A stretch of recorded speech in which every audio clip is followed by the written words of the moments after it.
In a quiet forest, a rabbit named Ruffy was living.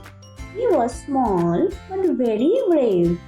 One day, he saw a thirsty bird lying on the ground.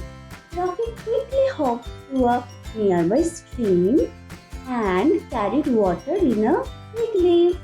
The bird drank the water and thanked him. Later, when Ruffy got lost in the forest, the same bird flew above him, guiding him back home safely. From that day on, Ruffy and the bird became best friends, always helping each other.